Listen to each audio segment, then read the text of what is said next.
Yo, what's up guys? Del Boy here, aka Blue Collar Sports TV. Hopefully you guys are doing well. If you're new here, smash that like, hit subscribe and all of that good stuff.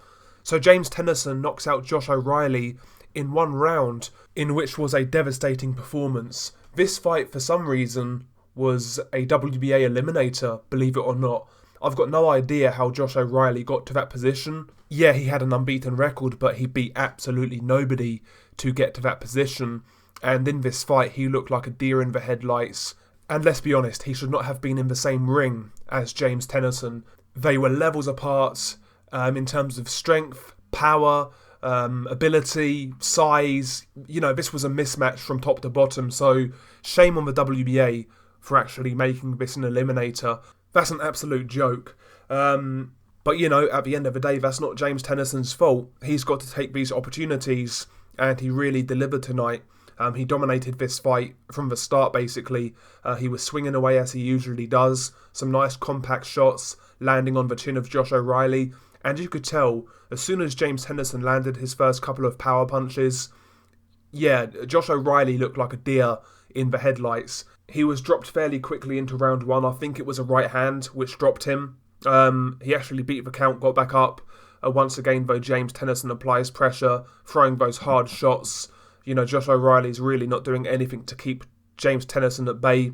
And once again, James Tennyson, he drops Josh O'Reilly. I believe the second time it was with a left hook. Once again, Josh O'Reilly finds the canvas. Josh O'Reilly beats the count again. He gets up, trying to fight on. He throws a few shots back, but they have no power on them. Going into this fight, Josh O'Reilly only had 6 knockouts in 16 fights, and those fights were against a real low level of competition. So, yeah, Josh O'Reilly had no power to keep James Tennyson at bay.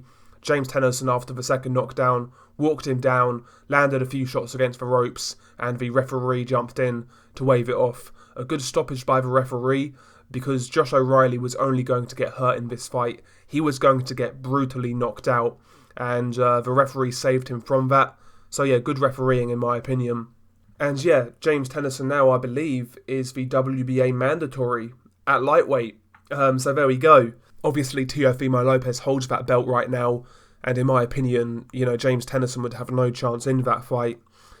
So yeah, I mean, if I was James Tennyson, I would sit on this mandatory position and wait for Teofimo Lopez to vacate and move up, and then maybe try to fight for the vacant title.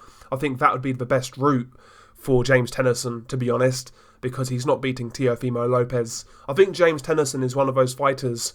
I certainly believe he's better than domestic level, because he did well at domestic level at both super featherweight and lightweight. So I think James Tennyson is better than domestic level, but to me the fight to make for James Tennyson would be Francisco Patera for the European title at lightweight. I think that fight would make a lot of sense. You know, Patera he's on a good little run. He obviously beat Lewis Ritson fairly recently, so I think Francisco Patera would be a good fight for James Tennyson. And if James Tennyson could win the European title against a decent guy, then maybe people are going to be more receptive to maybe him getting a title shot. Eddie Hearn was also talking about fights with the likes of Jorge Linares in the post-fight interview.